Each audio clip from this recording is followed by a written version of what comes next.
Bonjour à tous, aujourd'hui j'ai décidé de commencer une série de vidéos assez courtes en fait, dans laquelle je vais raconter les rapports que j'ai eus avec certains jeux vidéo et comment ils ont changé quelques petites choses en moi. Alors dit comme ça paraît un petit peu bizarre, mais je suis sûre qu'on a tous eu ce genre de situation où après avoir joué un jeu, après avoir lu un livre, après avoir regardé une série, on a senti quelque chose de pas forcément étrange en nous, mais quelque chose de nouveau, et c'est de ça dont on va parler. Dans cette première vidéo, on va parler d'un jeu qui m'a marqué et qui continue de me marquer étant donné que j'y joue encore actuellement, c'est-à-dire Skyrim. Il faut savoir que Skyrim, je l'ai commencé il y a plusieurs années, que j'y joue régulièrement, des fois avec des phases un peu plus longues que d'autres. Récemment, mon copain m'a offert le pack collector, donc avec tous les DLC à l'intérieur. J'ai évidemment repris une partie, en commençant par mes quêtes favoris, surtout celles qui me rapportent de la thune, car je suis un peu la Gaïa des gamers, hein. J'ai tendance à bien kiffer l'argent. Mais à un moment donné, j'ai vu que en faisant quelques quêtes, je pouvais avoir ma maison. Sauf que moi, j'étais pas au courant, entre guillemets, j'ai pas tout lu, je suis pas une gameuse en mode qui va lire tous les articles, qui va se renseigner de partout pour un jeu. Je prends vraiment le jeu tel quel, genre j'ai vu des gameplays ou j'ai vu des trucs qui m'ont plu, je vais prendre le jeu tel quel et je vais y jouer et je vais kiffer. Et là, magnifique, je peux construire ma maison. Incroyable! Du coup, je construis ma maison, je mets des trucs par terre pour les agencer, vous connaissez, ça part toujours en... Et après, on les remet bien, tout machin. Bref, du coup, qu'est-ce que je fais? Bah, j'adopte des enfants. J'avais jamais fait ça. Je me suis mis à adopter 2 enfants, une fille, un garçon, voilà. Très bien, parfait, ils vivent dans le meilleur des mondes. Sauf qu'avant, ils vivaient pas dans cette maison que j'avais construite, ils vivaient dans une autre maison. Et le jour où j'ai décidé de nous installer dans la grande maison, je me suis dit, et si je leur offrais un papa? J'aurais très bien pu leur offrir une maman s'ils avaient envie, je joue un personnage féminin et peu importe, mais bah, je suis attirée par les hommes, du coup forcément, j'ai vu Farkas, un grand guerrier, magnifique, non je déconne. Non, en vrai c'était très drôle parce que du coup je m'étais jamais vraiment posé la question, beaucoup de gens font cette étape de se marier dans Skyrim, parce que ça te rapporte des thunes déjà, et je vois pas pourquoi je l'ai pas fait plus tôt du coup. Mais en plus, bon bah voilà, c'est un petit délire supplémentaire. Du coup, je me marie avec ce cher Farkas. J'hésitais entre lui et son frère, mais bon, j'ai préféré le plus grand et le plus fort, qui me semblait être un petit peu plus nounours, voilà.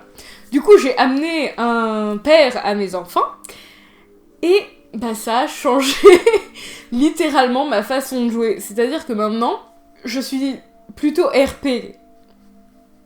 Même très RP en fait.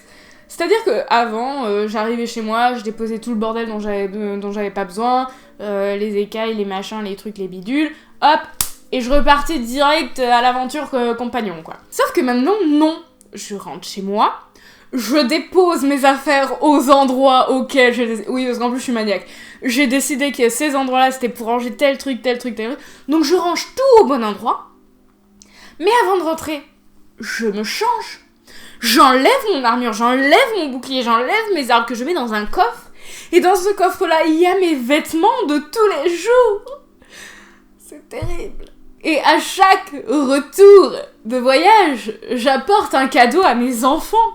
C'est toujours la même chose, hein. Soit je leur apporte une fringue, soit une poupée, soit une épée en bois.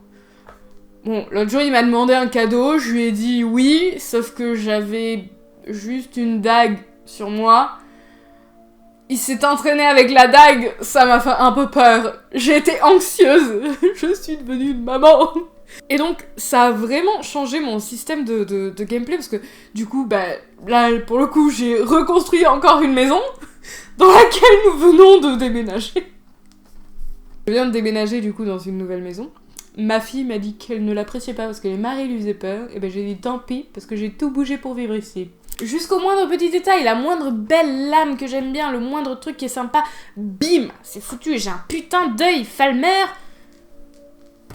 dans ma maison, posé, là il est bien, il est beau. Je me retrouve à faire des allers-retours constamment à ma maison, demander à mon mari s'il peut me faire à manger, demander à mon mari si la boutique a rapporté de l'argent.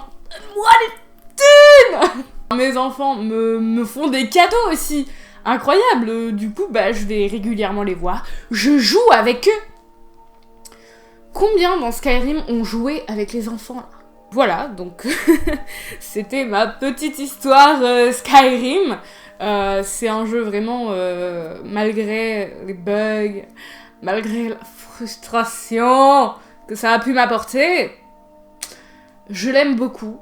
Et j'ai envie de dire que je l'aime encore plus depuis que j'ai une vie de famille à l'intérieur. Je pense juste que je prends beaucoup de plaisir à vivre du coup le jeu à fond, vraiment de manière RP, et encore plus depuis que je suis mariée, que j'ai des enfants, et voilà quoi. L'autre jour j'ai même voulu adopter un chien.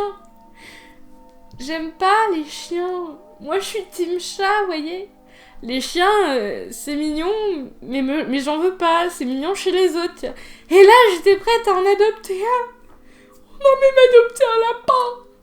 Il est dans la baraque, là, il suit constamment, il fait du bruit, des fois je me pose des questions, c'est terrible. Mais voilà, j'en suis à un stade où je vis une vie de famille et une vie d'aventurière, hein, totalement. Mais c'est terrible, c'est terrible. Et même, à l'heure d'aujourd'hui, j'ai un chambellan, donc un mec qui s'occupe de toute mon intendance, et j'ai une barde dans ma baraque. C'est qu'en plus, il y a une gonzesse qui chante. Alors au début, moi, je voulais un homme, mais finalement, elle chante pas trop mal. Le doublage de celle-là a pas été trop mal fait, donc ça va. Mais voilà. Donc, tout ça pour dire que me marier dans Skyrim, ça a changé ma vie. Voilà, j'espère que cette vidéo vous aura plu. C'est court, c'est un peu what the fuck, mais c'est quelque chose qui m'intéresse beaucoup, donc n'hésitez pas à parler aussi de vos expériences entre guillemets de jeux vidéo qui ont un petit peu changé quelque chose, que ce soit dans votre vie ou que ce soit dans votre façon de l'apercevoir, même pas forcément jeux vidéo, que ce soit livre, série ou film. Moi ça m'intéresse, j'espère que ça vous a intéressé vous aussi, et je vous dis à bientôt pour une prochaine histoire.